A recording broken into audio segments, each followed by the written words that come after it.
आज मैं बहुत देर तक सो गया। मुझे उठने में बहुत देरी हो गई। अगर मैं जंगल में जल्दी से लकड़ियाँ इकट्ठा करने नहीं गया तो बहुत देर हो जाएगी और मैं बाजार में ज़्यादा लकड़ियाँ भी नहीं बेच पाऊँगा और मेरे पास पैसे भी नहीं ज़्यादा हो पाएंगे। मुझे शाम होने से पहले लकड़ियाँ लेकर जंगल से वापस आना होगा। इतना सोचकर मोहन जल्दी जल्दी से जंगल में जाता है।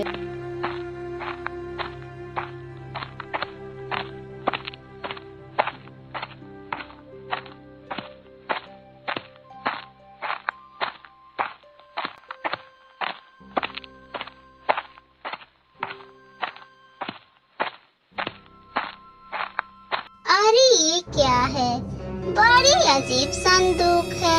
जैसे लग रहा है कि ये कितनी साल पुरानी है। इतना बड़बड़ाकर रोहन संदूक को अपने पास रख लेता है और जल्दी जल्दी से लकड़ियाँ का गट्ठर लेकर बाजार में बेचने चला जाता है, मगर आज भी लकड़ी ज्यादा नहीं बेच पाता है और पैसा भी ज्यादा नहीं कमा पाता है।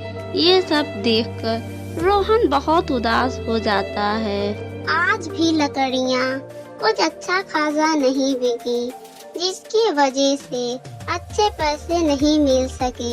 हे ऊपर वाले, तो मुझे अब कितना सताएगा। अब मैं घर जाकर अपनी पत्नी मीरा को क्या जवाब दूंगा कि आज भी मेरी लकड़ियाँ अच्छी खासी नहीं बिकी, जिसकी वजह से ज्यादा पैसा नहीं मिले।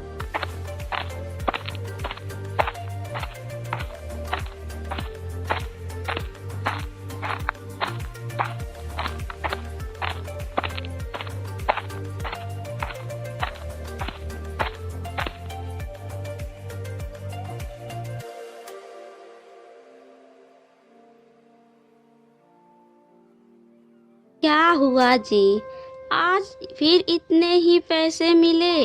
इतने से पैसे में तो घर का खर्च चलना बहुत मुश्किल है। क्या आज भी हम आधा पेट खाकर सोएंगे? क्या करूं मीरा, आज भी लकड़ियां बेचकर अच्छा दाम नहीं मिला। सुनिए जी, आखिर ये कब तक चलता रहेगा? आखिर कब तक हम गरीब रहेंगे? आप कोई दूसरा काम क्यों नहीं ढूंढते हैं जी, जिससे हम पेट भर खाकर सुकून की नींद सो सके? तुमको तो पता है ना कि मैं कोई काम के लिए दूसरों के पास जाता हूँ तो कोई भी मुझे अच्छा पैसा नहीं देता। अब तुम ही सोचो मैं क्या करूँ। कल सुबह मैं जंगल में जाकर अधिक से अधिक लकड़ियाँ इकट्ठा करूँगा और उसे बाजार में बेच के कम से कम अच्छा पैसा कमाऊँगा। अच्छा ये सब छोड़ो, मुझे बहुत जोरों की भूख लगी है। जो कुछ घर में बना है उसे मुझे जल्दी से दे दो, मैं खाऊं, क्योंकि मुझे बहुत जोरों की भूख लगी है। कल सुबह देखेंगे कि क्या करना है। ठीक है जी, अभी लाई।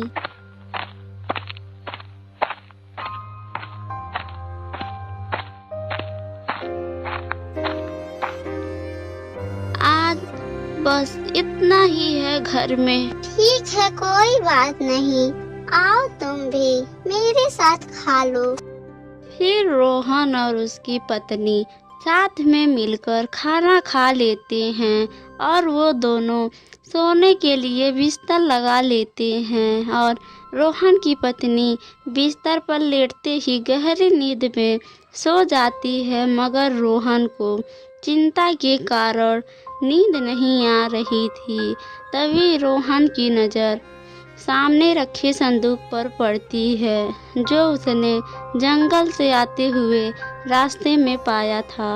अरे मैं तो इस संदूक के बारे में भूल ही गया।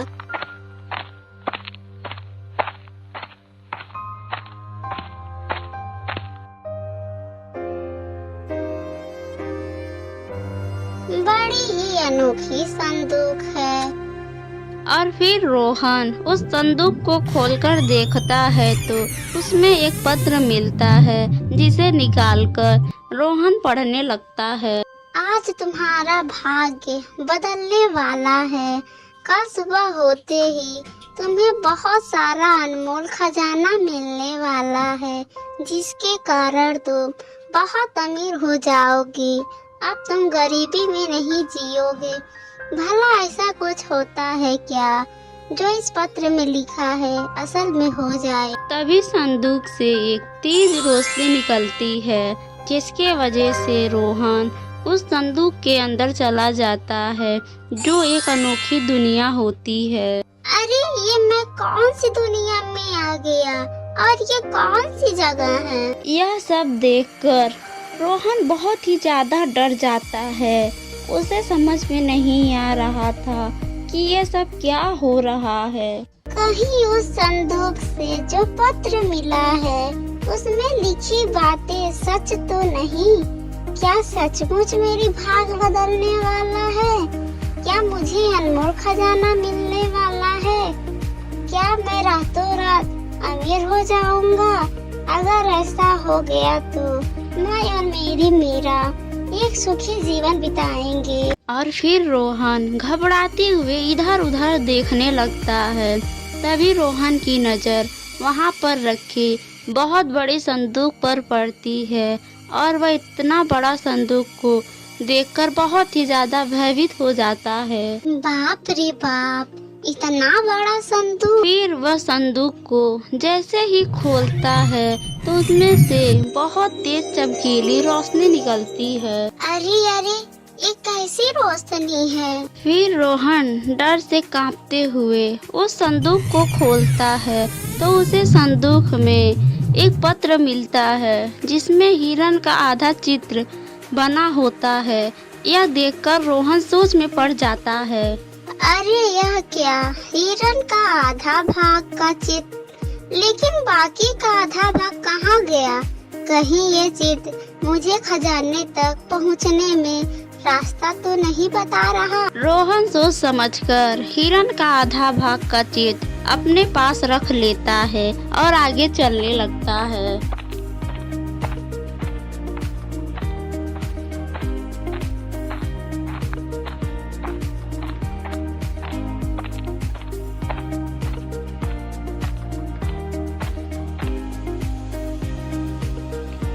अरे कहीं ये चित्र का आधा भाग तो नहीं, जो चित्र का आधा भाग मेरे पास है?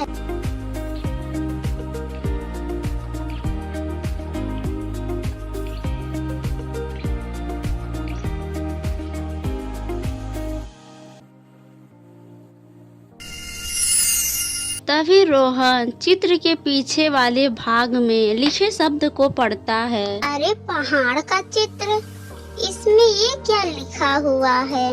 तुम्हें पहाड़ों के बीच बहुत सारे गुलाब का फूल खिले हुए मिलेंगे, जिसमें से एक गुलाब का फूल सुनहरा फूल है, जिसे तोड़ लेने से तुम्हें खजाने का आगे का रास्ता मिल जाएगा। अरे अब ये क्या, अगर खजाना पाना है तो आगे तो जाना ही पड़ेगा। रोहन चित्र पर लिखे शब्द को पढ़कर आगे की ओर चला जाता है। तभी कुछ समय चलने के बाद पहाड़ों के बीच खिले हुए गुलाब दिखाई देते हैं। ये तो वही पहाड़ है जो उस चित्र में था, लेकिन इस पहाड़ों के बीच में बहुत सारा खिले हुए गुलाब हैं, लेकिन इसमें सुनहरा गुलाब का फूल कौन सा है? रोहन गुलाब के फूल के बारे में सोच ही रहा था, तभी उसकी नजर पत्थर से दबे हुए एक चिड़िया पर पड़ती है, जो दर्द से कराह रही थी। रोहन से उस चिड़िया का दर्द देखा नहीं गया और वह उस चिड़िया को पत्थर से निकालकर उस चिड़िया को बचा लेता है। तुम्हारा बहुत बहुत शुक्रिया मेरा जान बचाने के लिए। मांगो, इसके बदले में जो मांगना है मांग सकते हो। रोहन कुछ देर तक सोच में पड़ जाता है। अगर आप मुझ पर दया करके कुछ देना चाहती है तो आप मुझे इतना बता दीजिए कि इन फूलों में से कौन सा फूल सुनहरा गुलाब का फूल है। चिड़िया उड़ते हुए जाती है, एक गुलाब के फूल पर बैठती है। जैसे ही बैठती है वैसे ही गुलाब का फूल सुनहरे गुलाब के फूल में बदल जाता है। यह देखकर रोहन बहुत ही ज्यादा खुश हो जाता है। अरे वाह, सुनहरा गुलाब का फूल, अब तो मैं इसे जल्दी से तोड़ लेता हूँ। फिर रोहन जल्दी से उस सुनहरे गुलाब के फूल को तोड़ लेता है। तभी उसमें से एक चाबी निकलती है। अरे ये क्या चाबी? रोहन जल्दी से गुलाब के फूल में से चाबी निकाल लेता है। अरे अब ये क्या है? ये किस चीज की चाबी हो सकती है? और इस चाबी पर क्या लिखा हुआ है? इस चाबी के ताले खोलने पर तुम्हारा भाग्य बदल जाएगा और तुम रातों रात अमीर बन जाओगी। कहीं जो संदूक में जो पत्र मिला था और उसमें जो लिखा था, कहीं यह उसी खजाने की ओर संदेश तो नहीं दे रहा? पर मैं इस चाबी का ताला ढूंढूं कहाँ? तभी वह चाबी एक और संदेश देती है। लग रहा है कि ये चाबी मुझसे कुछ संदेश देना चाह रही है। मुझे इसके दिए हुए संदेश पर चलना ही होगा। शायद मुझे इस चाबी का ताला मिल जाए।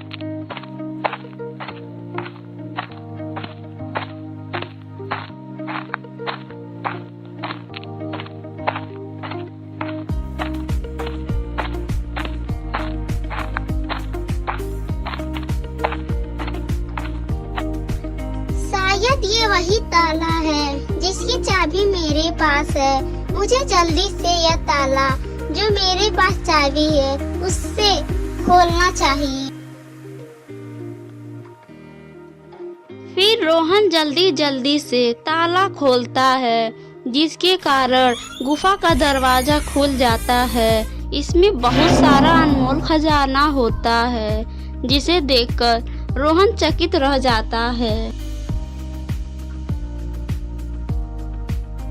इतना सारा खजाना, वो भी इस गुफा के अंदर। रोहन अभी खजाने के बारे में सोच ही रहा था, तभी एक आवाज रोहन को सुनाई देती है।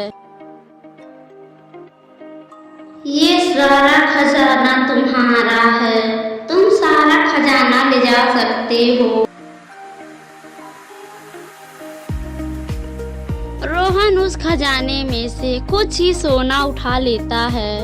मैं इतना सारा सोना लेकर क्या करूँगा? मेरे और मेरे पत्नी के लिए ये कुछ सोना ही काफी है।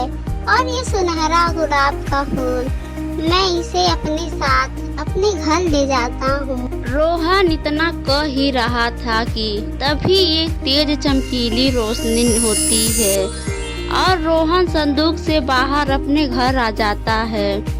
फिर रोहन घर आकर देखता है कि सुबह होने को है और वह जल्दी जल्दी अपनी पत्नी मीरा को उठाता है। मीरा, मीरा उठो, जल्दी उठो, देखो मुझे क्या मिला है। क्या हुआ जी? इतना सुबह सुबह इतना शोर क्यों मचा रहे हो? जैसे लग रहा है कि रातों रात तुम अमीर बन गए हो। अरे मीरा, पहले नींद से उठकर तो देखो, मुझे सचमुच खजाना मिला है। मीरा इतना सुनकर जल्दी से अपना आंखें खोलकर देखती है तो सच में रोहन के पास सोना और सुनहरा गुलाब का फूल होता है, जिसे देखकर मीरा चकित हो जाती है। ये तो सोना है जी, लेकिन रात को आपको ये सोना कहाँ से मिला? लेकिन आप तो सो रहे थे ना, फिर ये इतना सोना कहाँ से मिला? रोहन मीरा को जादुई संदूक के बारे में सब कुछ बता देता है। आप भी ना जी बहुत बड़े बेवकूफ हैं। जब आपको इतना सारा खजाना मिला था तो आप कुछ ही सोना क्यों लेकर आए हैं? नहीं मीरा, ज्यादा लालच अच्छी बात नहीं है। इतना सारा सोना हमारे लिए बहुत है। कम से कम अब हम दोनों को भूखा तो नहीं सोना पड़ेगा। अब मैं इसे सुनार के दुकान पर बेच दूंगा और जितना पैसा मिलेगा उससे घर के लिए राशन लेकर आऊंगा। और हाँ, एक बात और, तुम उस संदूक से दूर रहना। उस संदूक को बिल्कुल मत खोलना, वो जगह बिल्कुल भी अच्छा नहीं है। ठीक है जी, मुझे पता है, मैं नहीं खोलूंगी। यह कहकर रोहन सोना लेकर बाजार में सुनार की दुकान पर बेचने चला जाता है।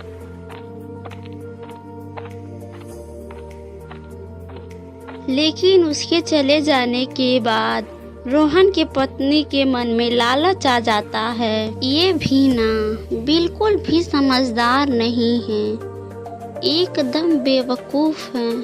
अपने सामने इतना खजाना होते हुए भी बस लाए थोड़े से ही सोना। इनके घर आने से पहले मैं संदूक खोल लेती हूँ और वह सारा खजाना लेकर आती हूँ। फिर मीरा रोहन के मना करने के बाद भी जल्दी जल्दी संदूक खोलकर उसमें से पत्र को देख लेती है और उसे पढ़ने लगती है और वह उसके अंदर चली जाती है।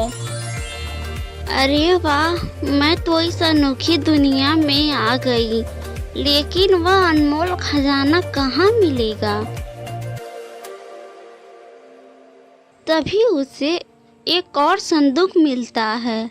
वह उसे खोलती है, तभी संदूक के अंदर से वह पत्र मिलता है जिसमें चित्र का आधा भाग होता है जो रोहन को मिला था।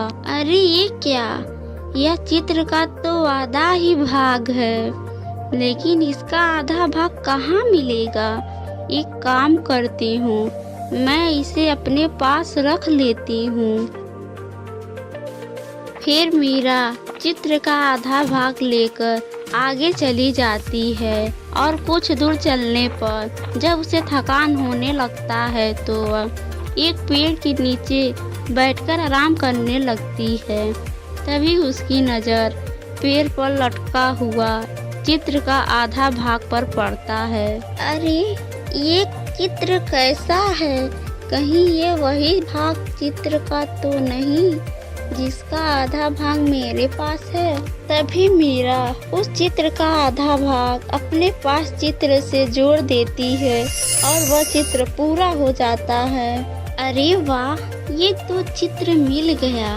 इसका मतलब अब मैं खजाने तक बहुत जल्द पहुंच जाऊंगी। तभी उसकी नज़र चित्र के पीछे लिखे शब्दों पर जाती है जिस पर पहाड़ का चित्र बना होता है, जिस पर लिखा होता है कि तुमको पहाड़ों के बीच से सुनहरे गुलाब का फूल तोड़कर लाना होगा, जिसके बाद तुम्हारा तकदीर बदल जाएगा। अरे वाह, मेरा तकदीर बदल जाएगा। फिर वह पहाड़ों की खोज में निकल जाती है।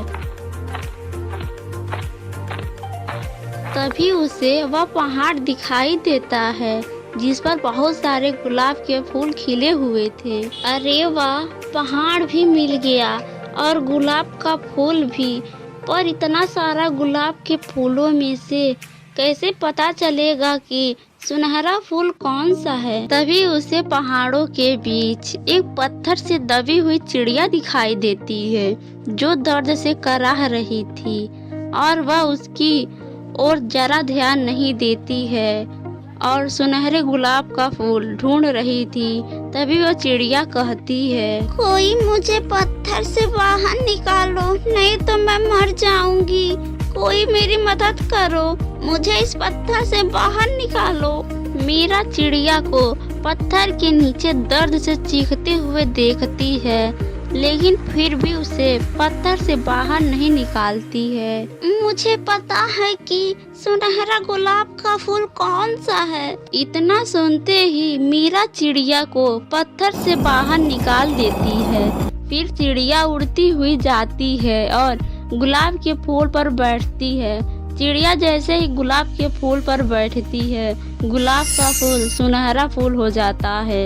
अरे वाह, मिल गया सुनहरा गुलाब का फूल। फिर वह सुनहरे फूल को तोड़ लेती है, जिसमें एक चाबी होता है, जिस पर लिखा होता है, इस चाबी का ताला मिलते ही तुम्हारा तकदीर बदल जाएगा। अरे वाह, खजाने का चाबी मिल गया। फिर मीरा संदेश पाते ही उसी दिशा में चली जाती है और एक गुफा के पास पहुंच जाती है।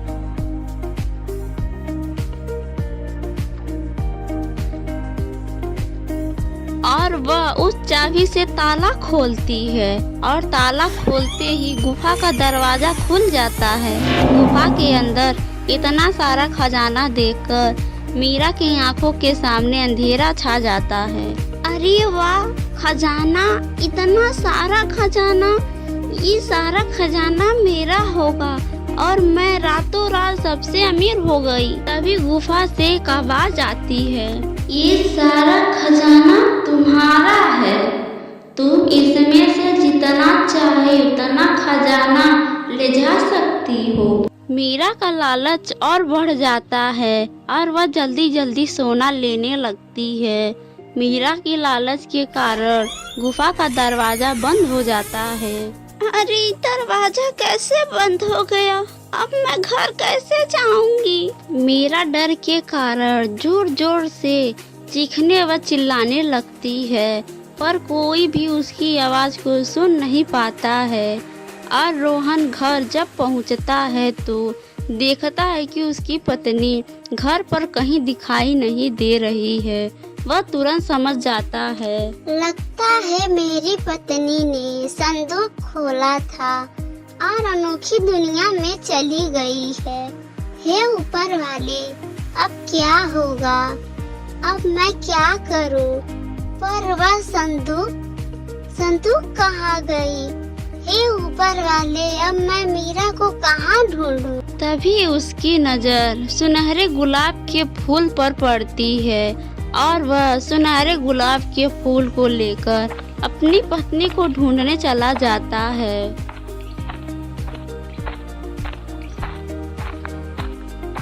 तभी रास्ते में जाते हुए उसे एक बहुत ही बूढ़े बाबा मिलते हैं, जिनको धूप के कारण बहुत ही ज्यादा प्यास लगी हुई थी और रोहन के पास बहुत ही कम पानी होता है।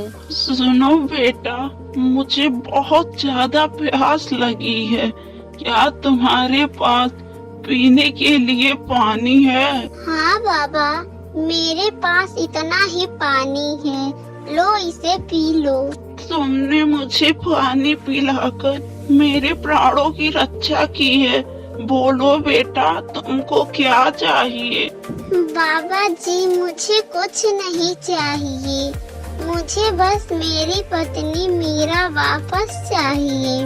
वह जादुई संदूक के अंदर चली गई है, अब वो संदूक भी नहीं मिल रहा है। तभी वह बूढ़ा आदमी एक राजा में बदल जाता है, जो परी लोग का राजा होता है। ओ मेरी ही जादुई संदूक थी, तुम एक अच्छे व मन के साफ इंसान हो, इसलिए तुम उस जादुई संदूक से बाहर आ गए। लेकिन तुम्हारी पत्नी के मन में लालच था, इसी कारण वह संदूक के अंदर ही रह गई।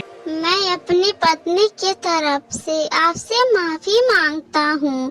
आप उसकी भूल समझकर उसको माफ कर दीजिए और आप उसे जादुई संदूक से बाहर निकाल दीजिए। यहाँ से पूर्व दिशा में जाने पर तुम्हें एक पहाड़ मिलेगा।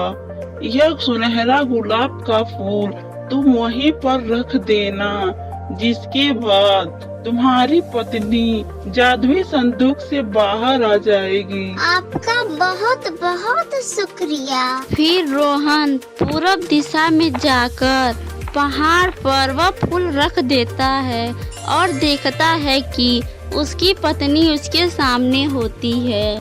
मीरा, तुम ठीक हो ना? मुझे माफ कर दो, मेरी लालच के वजह से आपको इतना परेशानी झेलना पड़ा। मुझे आज के बाद कुछ नहीं चाहिए जी। मैं किसी चीज़ के लिए लालच नहीं करूँगी।